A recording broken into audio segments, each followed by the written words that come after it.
Hey Cowboys Nation, let's go for another round of news from America's team.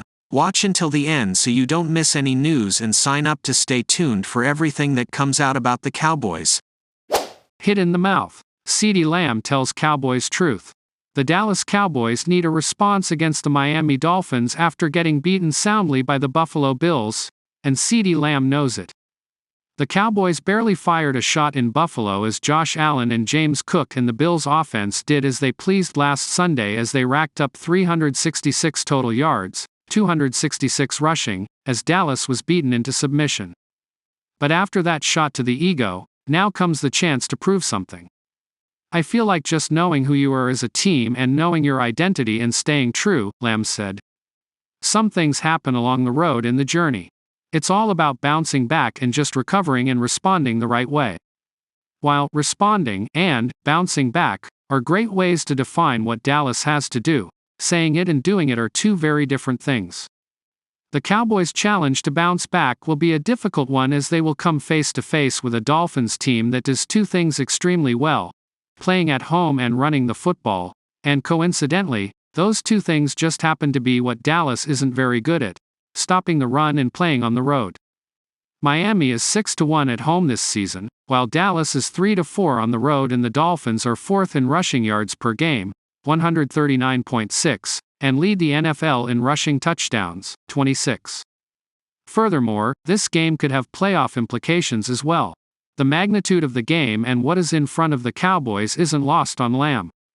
Obviously, this game has a lot of things riding on it, and we understand that, Lamb said. So, this is definitely a playoff type of game. And Lamb insists that's a good thing. Why? We don't want no walk-offs going into the playoffs and then go into the playoffs and get hit in the mouth, he said. So I feel like this is a test for us and it's all on how we respond. The Cowboys will get a chance to bounce back and respond and hit back on Sunday at Hard Rock Stadium. There are plenty of narratives surrounding Dallas right now, and after the Buffalo debacle, they fit. But the Cowboys and Lamb can help change that by getting a road win against a genuine AFC and Super Bowl contender in the Dolphins. The path forward is clear for the Cowboys against the Dolphins, and it's rather simple: just win and you will have responded in the correct way. By being the guy doing the punching. Cowboys in danger of missing two-time All-Pro starter with new injury. The Dallas Cowboys are in danger of starting tackle Tyron Smith missing time with a new back injury. Smith did not practice on Thursday, December 21, 2023, putting his status against the Miami Dolphins in doubt for Week 16. Dallas is also dealing with veteran lineman Zach Martin attempting to return from a thigh injury. Tyron Smith, back, and Zach Martin, thigh, didn't practice today, the Dallas Morning News' Calvin Watkins detailed in a December 21 message on X. If Tyron Smith can practice Saturday, he looks good for Sunday. Rico Dowdle, ankle, and Malik Hooker, ankle, were limited. Tony Pollard, thumb, was a full participant. Dallas Cowboys.com's Nick Harris describes Smith's status heading to Miami as up in the air. The Cowboys reporter labels the new injury as a surprise. Smith surprisingly popped up on the injury report with a back injury that he suffered in the game against the Bills and is not expected to practice until at least Saturday, Harris wrote on December 21. It will be then when the Cowboys can get a better expectation for his status on Sunday. Cowboys news. Star tackle Tyron Smith has missed significant time in 8 straight seasons. This has been an unfortunate trend for Smith in recent years as the two-time All-Pro has battled multiple injuries. Smith has already missed 3 games this season with the potential to be sidelined for more contests depending on his latest back injury. The star tackle played in just 4 games last season after sustaining a hamstring injury during the preseason. Smith has missed significant time in 8 straight seasons. Cowboys rumors. Will Dallas move on from Tyron Smith in 2024? Dallas faces a decision this offseason on Smith's future. The veteran had been mentioned in Cowboys rumors this past offseason as a potential cut candidate. Instead, Smith agreed to restructure his deal with incentives based on how many games he played. Smith is in the final season of an 8-year, $97.6 million contract. When healthy, Smith is still playing at a high level, and it is hard to imagine the 8-time Pro Bowler will not have a market in free agency. The question is whether the Cowboys will be among the teams interested. There is some appeal if Smith is once again willing to tie his salary to the number of games played. ESPN's Matt Miller is among those that believes the Cowboys should look for replacement options in 2024. The Cowboys should sign or draft a left tackle to replace future Hall of Famer Tyron Smith and allow second-year player Tyler Smith to stay at guard, where he has been really good, Miller detailed in a November 14 article titled, 2024 NFL Offseason: Early Positional Needs for AFC, NFC Teams. Jonah Williams might want to kick back over to the left side and hit free agency, and he could make sense if Dallas has the cap space. But in the draft, I like left tackles Patrick Paul, Houston, and Kingsley Suamataia, BYU, as easy movers who fit with the Cowboys. Jerry Jones will always invest in the offensive line, and that's especially true now with it being such a big need. Few defensive players have the ability to impact a game quite like Dallas Cowboys pass rusher Micah Parsons.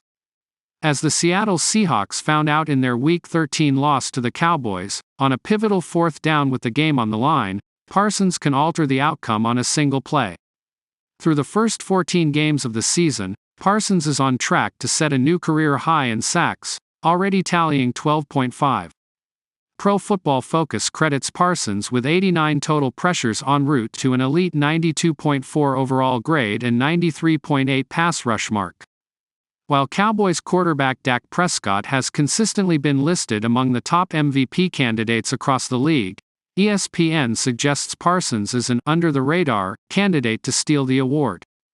Parsons has a 36.7% pass rush win rate, ESPN's Courtney Cronin wrote in a story published December 20.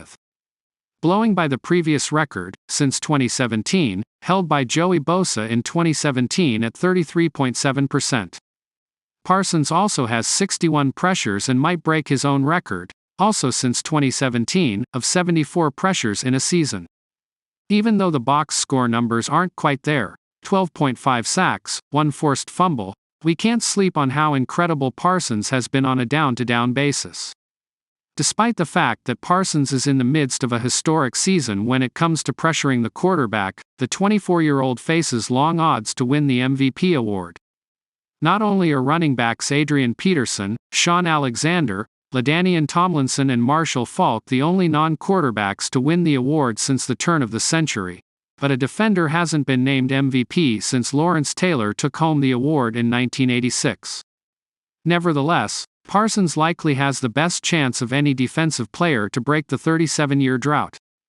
Dolphins head coach Mike McDaniel has high praise for Cowboys' Micah Parsons. Parsons has a fan in Miami. Dolphins head coach Mike McDaniel, who's tasked with attempting to neutralize Parsons in Week 16. He is one of the best players in the National Football League at any position. And I don't think it's really debatable, McDaniel told reporters on December 20. This dude is different, and the orchestration that he has with his teammates, the stuff that coach Dan Quinn does with the multiplicity of his alignments, and you can tell that not only is he unique in skill set, but you don't play all the way across the line, and in the stack, and do all the thing that does without having a true love for the game. Part of what makes Parsons a matchup nightmare for opposing offenses is his ability to be disruptive regardless of where he lines up. He's more fun to watch when you're not going to play him, McDaniel added. But that being said, I like the challenge of facing elite players, like our players do. And it's really cool to watch because you combine talent with strength. That's rarefied air, in general, with the level of talent and the level of strength that he exhibits. He is a real dude, for sure.